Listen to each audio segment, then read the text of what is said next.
Hey everyone, welcome back. Hope you're having a fantastic day so far.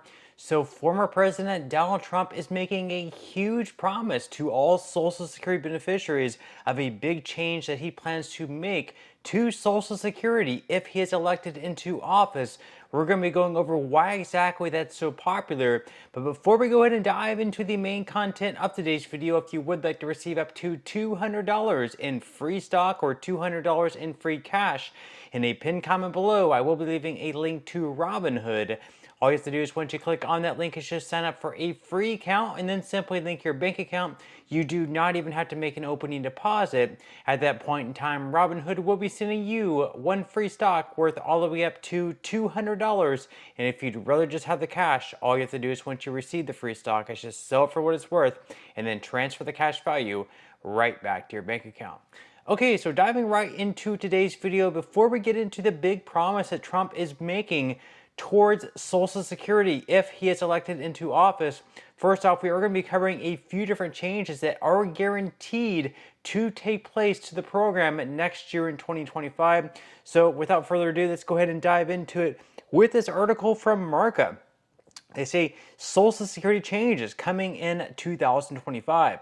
So the first change is the cost of living adjustment for Social Security benefits in 2025 is expected to be smaller compared to 2024. The projected increase is around 2.57%, down from 3.2% in 2024. This is due to inflation easing over the past year.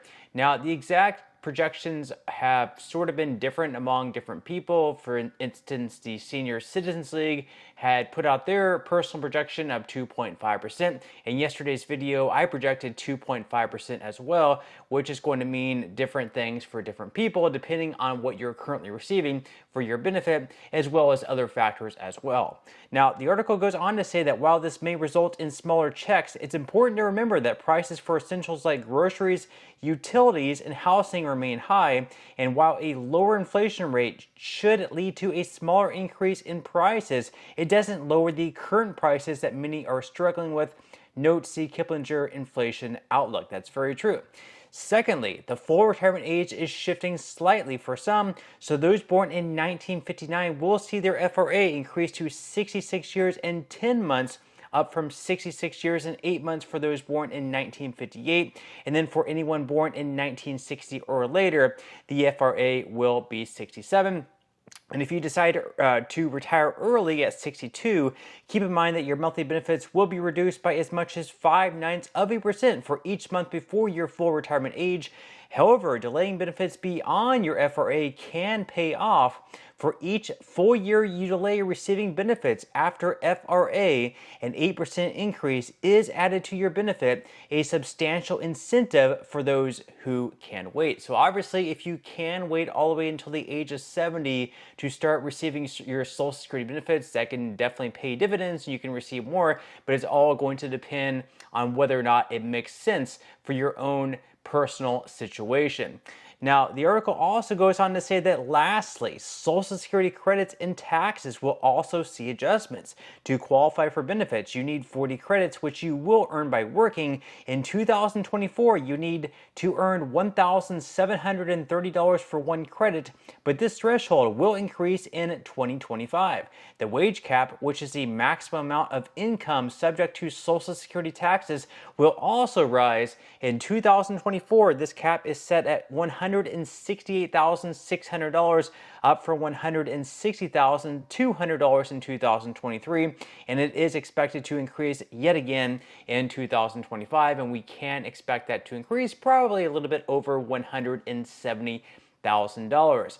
Now, of course, there are some lawmakers who also want to adjust that full retirement age from where it is now up to perhaps 69 or 70. So that is something that we can definitely keep an eye out on. And then as far as the maximum taxable earnings, there are also some lawmakers who want to have like a donut hole between 170K and 400K, and then tax any earnings once again above $400,000. That way we have more money coming into the Social Security Trust Fund. Now, some other changes that are going to be taking next year as well is that the retirement earnings test exempt amounts are also going to be changing, both for those under the full retirement age as well as whenever in the same year in which you reach the full retirement age, those are also going to be lifted up as well. So definitely something that we'll definitely have to keep our eye out on.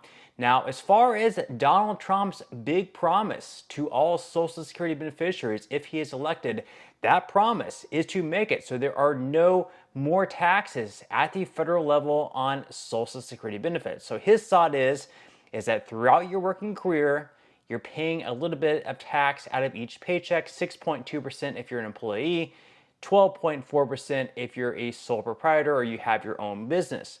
So you're paying taxes all your life whenever you're working out of each paycheck, and that money is being put into the Social Security Trust Fund, and it's immediately being paid out to people who are currently receiving Social Security benefits. And then whenever you are eligible to start receiving Social Security benefits, you're taking the tax money that's coming out of the people who are currently working. That money is flowing into the trust fund and you're taking it out. But instead of, getting the money tax-free, they're taxing that money that you've already been taxed on. So Donald Trump's saying that's unfair, that Americans should not be taxed twice there. So he is saying that there's going to be no more tax at the federal level. That is one of the proposals that he's pushing and saying hopefully will happen if he is elected as the next president of the United States. So we're going to dive into this article here by Newsweek. They say that former president and top Republican candidate Donald Trump previously called to end taxes on Social Security benefits, and it appears a majority of Americans are behind his proposed policy. Roughly 64% of Americans said they supported getting rid of taxes on Social Security payments, according to a recent Wall Street Journal poll. Another 19% said they somewhat favored the policy, and only 10% outright opposed the idea. So given the rise in expenses for many seniors, as well as more Americans qualifying for benefits in the coming years, it's no surprise more are saying they would like to see restrictions on taxation of these benefits, which is a quote from Alex Bean, who is a instructor at the University of Tennessee at Martin. However, Trump's proposal could also mean America's national debt would grow, creating issues later on. So when the Wall Street Journal poll asked if respondents would still support the policy if it increased America's debt, support declined to 41%, with 26% somewhat in favor. It said, quote, "The appeal is straightforward. Keep more money in your pocket." That is what Kevin Thompson, who is a finance expert and the founder and CEO of 99 Capital Group, that's what he told Newsweek. He also went on to say that most voters see only the immediate benefit, which is more disposable income. The surprising part is that there's little focus on where the revenue to fill the Social Security fund would come from. No one seems to be asking that critical question. So basically, the problem with no more taxation on Social Security benefits is that part of the money that comes into the trust fund is taxing the money that's leaving the trust fund, so we would have less money coming back into the trust fund to then pay back later again. So the insolvency date would come up a little bit even further, come up maybe a couple years more. And right now there's this problem because whenever they created Social Security, they never thought that later down the line perhaps we would have lower birth rates where we would not have enough people taxed on their income, money that then goes into the trust fund to pay out. They didn't think that far along, I guess, to think that the birth rate would go down and the ratio to people paying into the system to the people actually collecting the benefits would eventually, be way off. And today it is, and now we're in a situation where we either have to, pay out less benefits or find a way to bring in more money into the trust fund, whether that's taxing Americans more or any other type of combination like that. So very interesting proposals. Obviously, you can see why it would be so popular. You don't want to be taxed twice on your benefits.